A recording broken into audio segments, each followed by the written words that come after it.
analysis of Conor McGregor versus Dustin Poirier in their first fight. Kind of take a look at what I see and just basically throwing my opinion out there about this fight, and then what can be done, or why Dustin won, why Conor lost, what they can do to potentially fix those mistakes in the rematch. So basically, my theory, my hypothesis is that Dustin won the fight because um, because he had a greater diversification in his strikes. He mixed things up better. He shot for takedowns. He attacked the low leg kicks. He attacked the head. He attacked the head. He attacked the legs, and he attacked takedowns. So he had at least three different facets of the MMA game that he was attacking with. And then a lot was made in this fight about the leg kicks from Dustin Poirier on Conor McGregor and how they affected Conor. And I wanted to try to take a look and see if I could explain how those exactly impacted the fight. Um, so you kind of see Dustin's going to the calf early on in the fight, really hitting that up a lot. Early, not doing a great job of masking the kick, but still not completely terrible. You see Conor kind of plants his leg down. Conor's really stepping in heavy, going heel to toe, not really bouncing on his toes, just going heel to toe, stepping in heavy with that lead leg. And that's what allowed Dustin to hit that so often and with such a high level of success. Again, Dustin hitting up the leg here.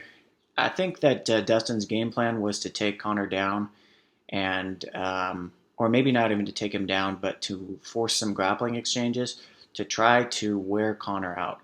Conor has a history around the 8-minute mark of being tired, of losing energy, and I think Dustin wanted to force him to grapple and try to wear him out a little bit. Dustin shoots in. He's able to complete this takedown. Conor does a good job of getting to the fence, and Dustin doesn't. Once Conor stands back up, Dustin keeps pressure on the fence, but he doesn't really try to take him back down again. He just kind of keeps him up against the fence. Conor's able to reverse the position, and Dustin doesn't seem like he's fighting super hard to get out of here. I think he was content to be kind of in the clinch. The point at which he decides to get out of there is when Conor starts to land. Conor lands an elbow strike somewhere in here. Let's see, yeah. So Conor comes over the top with this elbow here, and that's kind of the thing that forces the break. The elbow was set up, though, by the fact that Dustin framed, so I think Dustin was planning on getting out of there anyways. But he seemed pretty content to just kind of sit against the cage with Conor McGregor, try to wear him out, and weigh on his arms. He gets out. I like how Dustin shakes his arms out here. I think that's an important concept. The understanding in the fight that Dustin had that the interaction they just did on the fence caused a lot of blood and lactic acid, well, a lot of lactic acid build up in the arms and a lot of blood to rush to the arms. So by shaking his arms out here real quick, it gives him a little bit faster recovery from an exchange like that. And Conor is right off the break, hands back up, kind of tense in a tense situation.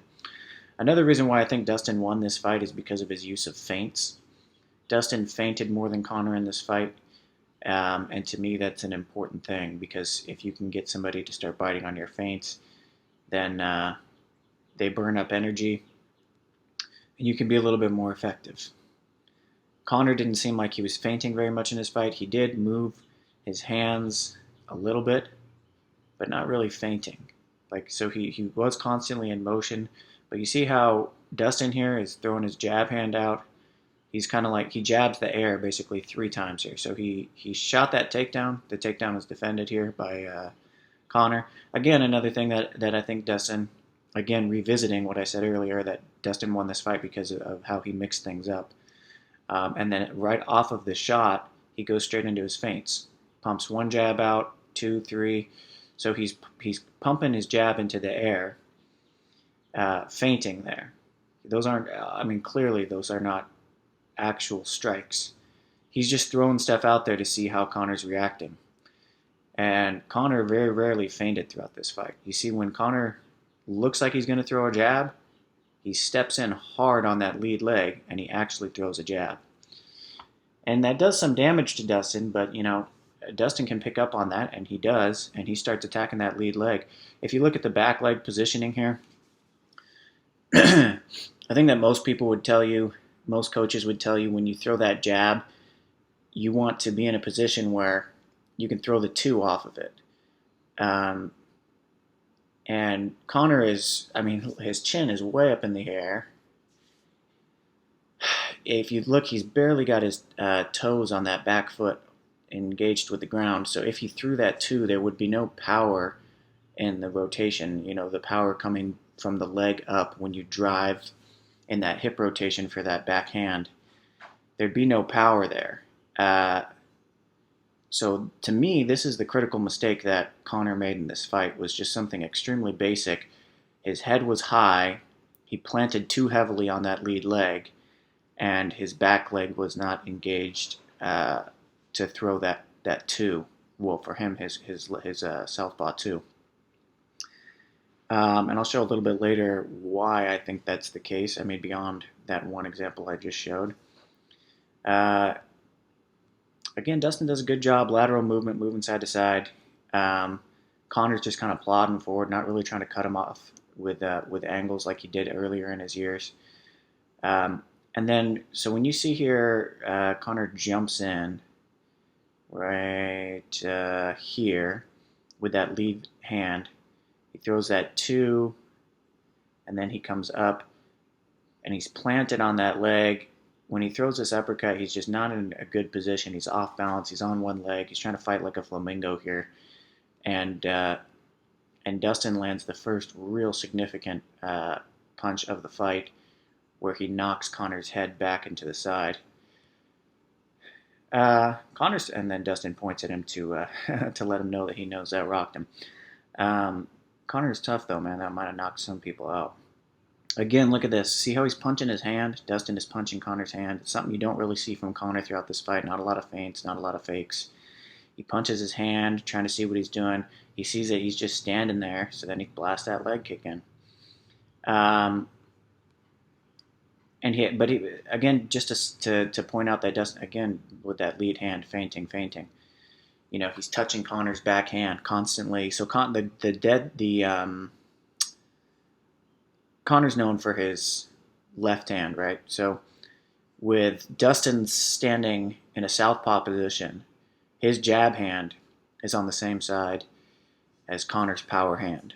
When he keeps feinting with that jab hand, that keeps Conor's power hand back at home base, because you want to parry with the same side hand. If a hand is coming towards you, you're like, you see how when he jabs out, Conor naturally reaches out with that hand. It's just the way, it's a part of his, like, it's so ingrained at this level in his career to parry with the same side hand that he doesn't even think about it. When Dustin throws that jab out there, he reaches with his left hand to touch it. And Dustin does that to keep Conor's left hand busy, so that Conor can't be using that to crack him on the old noggin. And then he keeps his left hand busy, and he knows that Conor's looking for his opportunity to use that left hand. And then he throws that low leg kick. Conor sees that one coming, checks it. Again, dude, I don't know how these guys, again, man, like if I got a kick checked like that, I'd be limping. So every time I see somebody get their leg checked, a leg kick checked like that with Conor, and go right back to moving around like this, it seems superhuman to me. So let's see here. I don't know if there's anything significant. The only other thing I wanted to point out in the first round, I think, is the power with which Dustin was throwing his leg kicks was significant enough to spin him. Like when he missed this leg kick here, so Conor pulls back, he threw enough power to rotate himself all the way out of position like that. So he was putting some real steam on those leg kicks. That's just an example, because sometimes you can't really see how hard the leg kicks are landing when they land, because it doesn't like snap the leg. You can't really. It's hard to pick up on how powerful it is. So I just wanted to point out that he was putting some real steam behind those things. Again, looking at so to me, the Conor lost this fight because of a lack of he didn't employ some very basic fundamental things. For instance, look how off balance he is when he throws this jab, very heavy on his lead leg. His back leg is like off the ground, and he's in no position to throw that too. And then because of that, Dustin's able to easily counter as he brings that jab hand back with a lead hook of his own, and he cracks Conor pretty good right there. So that's pretty much all I wanted to look at. I think that was the end of the first round, and now we're looking at the second round. Again, more of the same here. He comes out, he attacks with the low leg kicks right off the bat. Again, pointing out that Dustin is setting his kicks up here, so kind of, let's see, where's that at? He kind of pumps a little bit of a jab. Where's that? Right there, a little bit of a jab, and then he sticks his left hand out there to kind of at least try to disguise this kick. It's not, a perfect setup, but it's a hell of a lot better than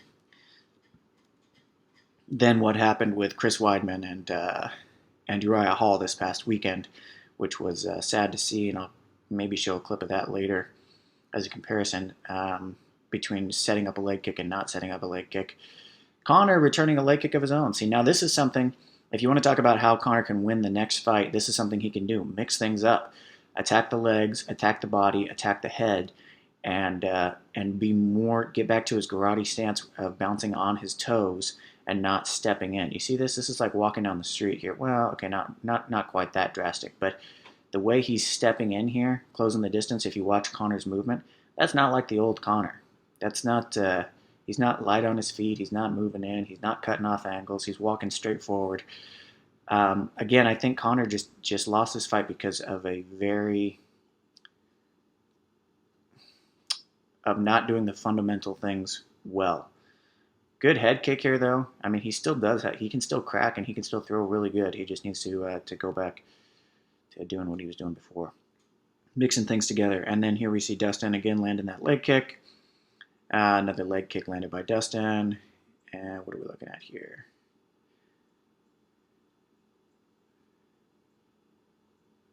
I don't remember why I put this freeze frame in. Another leg kick. Another leg kick checked. But Dustin keeps going to the leg kicks. Conor landed some good punches here. Still offensive. He could have won that fight if he would have landed a few of them just a little bit cleaner. Here, I think this is the final sequence. So he's stepping in. Dustin tries to land that leg kick, and he cracks him here. He's off balance, cracks him, hurt him. Now, in my opinion, how these leg kicks could have accumulated to lead to this severe blow here is it could be that his leg was so compromised from these calf kicks that when he moves in here, he doesn't have the power or the capability in his right leg to push off of it and to get out of this exchange. But again, just off balance. You see he's on his toes on his left leg here. All of his weight is on his right leg. And he's just off balance, not in a good position. And Dustin cracks him hard there. And this is kind of the beginning of the end. And then Dustin circles out, cracks him again. Conor actually fires back a pretty good one here. And then Dustin steps in, wings that punch behind the guard of Conor.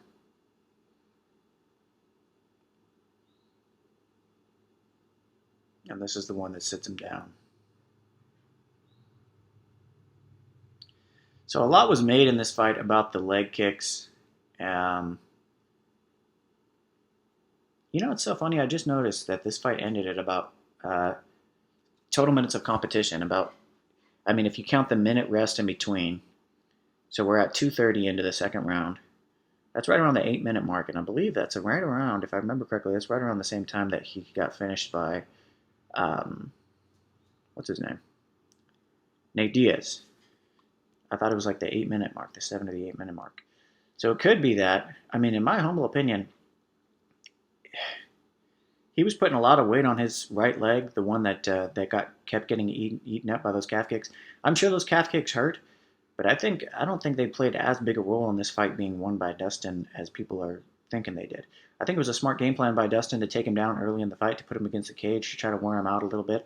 I don't think Conor got exhausted. I'm not saying that at all.